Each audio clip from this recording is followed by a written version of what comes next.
Welcome back to part 3, where I'm joined by Damien Talks Money. It's been an incredible series so far, so if you haven't already, go check out part 1 and 2. How do you find the best way to be investing right now? Is it, I know there's an interest in hand-picking stocks. Everyone likes to hop onto eTORO and think they're the best stock, broker and picking all these hand-picking stocks.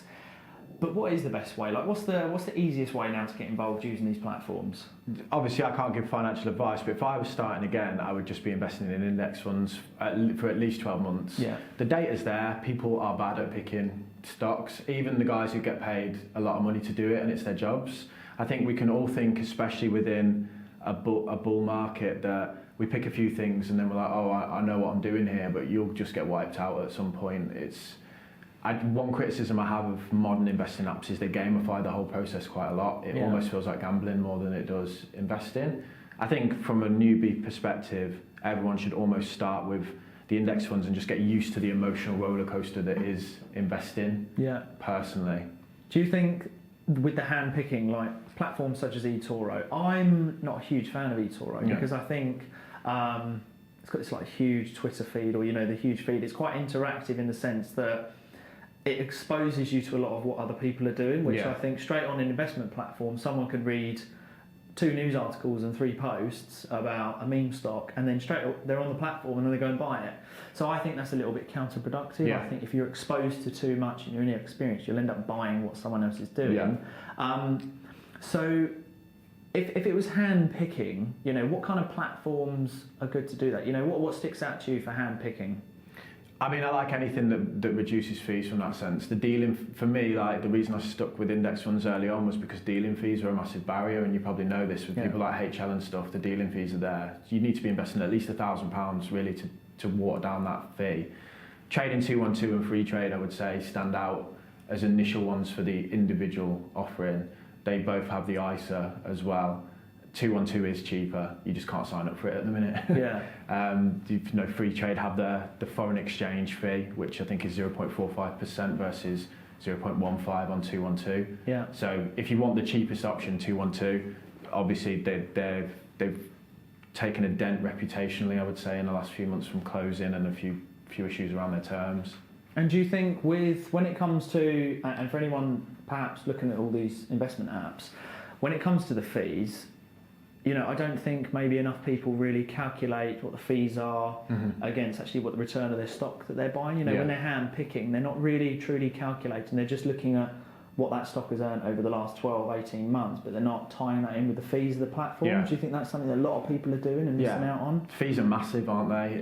The biggest impact long term, especially if you've got like the dealing fee of £7, if you're investing £100, you're 7% capped there straight away. You've taken that off. You've then probably got to grow 20% to make that up.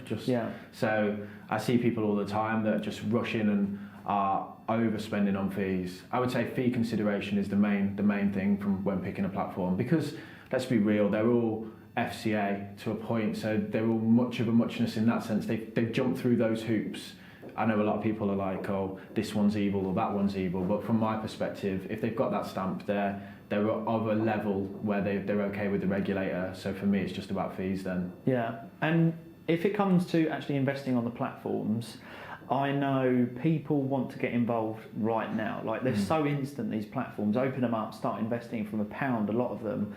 But really, from an investing perspective and a smart and long-term vision, would you say that it's wise for anyone watching this video thinking, I've got 500 quid, I'm going to open up Trading 212 or MONEYBOX? What's your sort of views on, well, actually it'd be better to save up a lump sum, a little bit bigger, to reduce, water down those fees?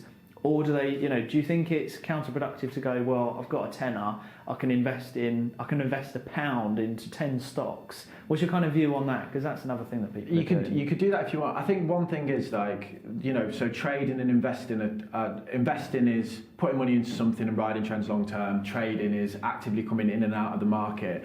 People who want to be traders and then use free brokers, they don't understand the disadvantages they're putting themselves at, because you don't get the same privileges in terms of order execution that you do by paying loads of money to get good order execution. If you're trying to trade, like people had to go at 212 for shutting people out of the GME situation. It was out of their hands. It was the order flow was coming from the market makers, basically shut them out, the foreign exchange guys on free trade.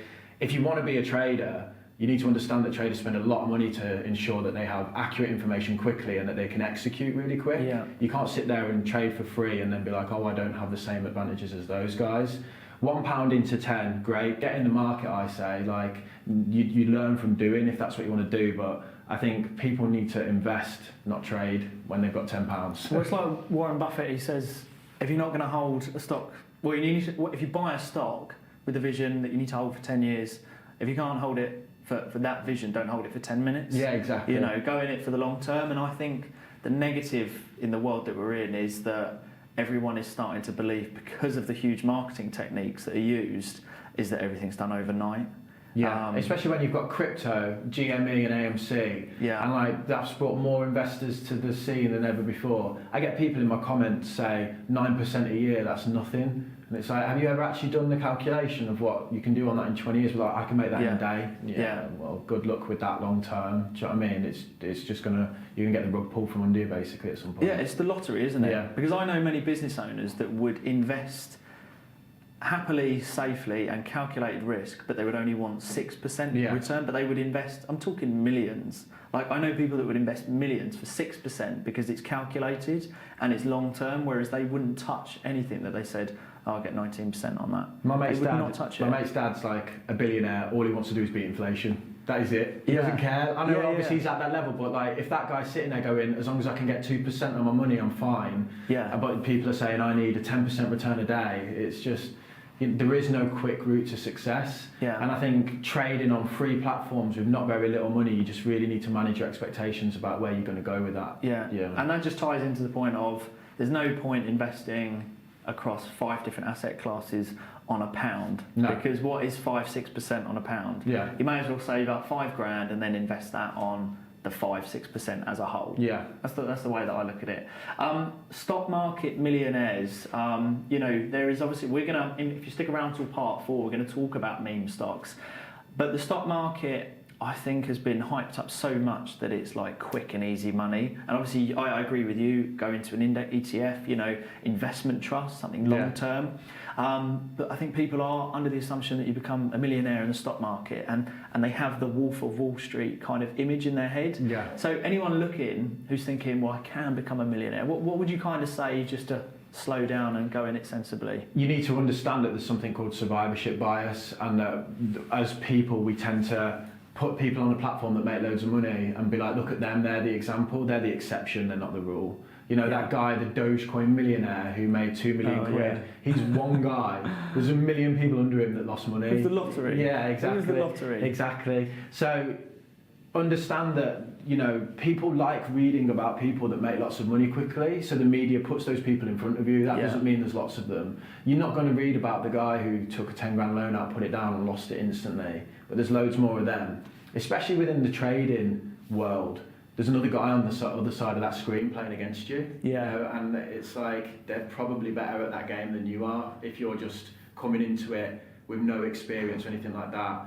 There's nothing wrong with it taking a bit of time to make a load of money, but I spent my whole 20s trying to figure out how to be rich instantly, when in reality, if I'd have just started at 20 and invested slowly, followed it, by now I would be rich. It's mad. But I was trying to invent Facebook and trade my way to it, when in reality I should have just banged it in an S&P 500 index and sat on it for 10 years. Do you know the way that I look at it? You've just reminded me, by the way, we were talking about it's practically the lottery, like meme stocks hitting that jackpot. Is when you go to an arcade, do you remember going as a kid and you'd put in the pound and you'd have the little stick and you'd try and pick it up? Yeah. Well, it's like that, isn't it? It's like if you put in 10 quid, on the 10 quid, it will let you grab it and it'll hold on to it and it'll drop it. But the 9 people before that, you've got no chance, you're just not going to win. Yeah. So it's pretty much the same as that.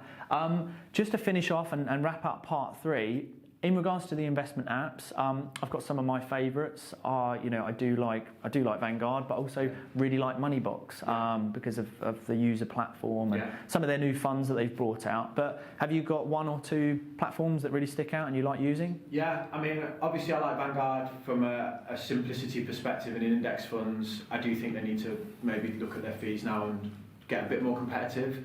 FreeTrade, I think their transparency and interaction with their users is really good. I like 212 because it's probably the cheapest way to invest. MONEYBOX and these robo investors, I do like those as well. I think there's a million ways to cook a meal, there's a million ways to invest, and if you want that really I don't want to touch it, I don't want to think about it, MONEYBOX is like the step before Vanguard, even in that sense. Yeah. Vanguard still requires you to pick a fund. Yeah. Whereas they will do it all for you, and I think I'd rather see people just invest than not. So those platforms are great. Just get started, basically. Yeah, exactly. Awesome. Stick around, join us in part 4, where it's going to be a little bit more spicy in the sense that we're going to talk about cryptocurrency versus the banks and the whole hype around meme stocks at the moment. So stick around and we'll dive into it.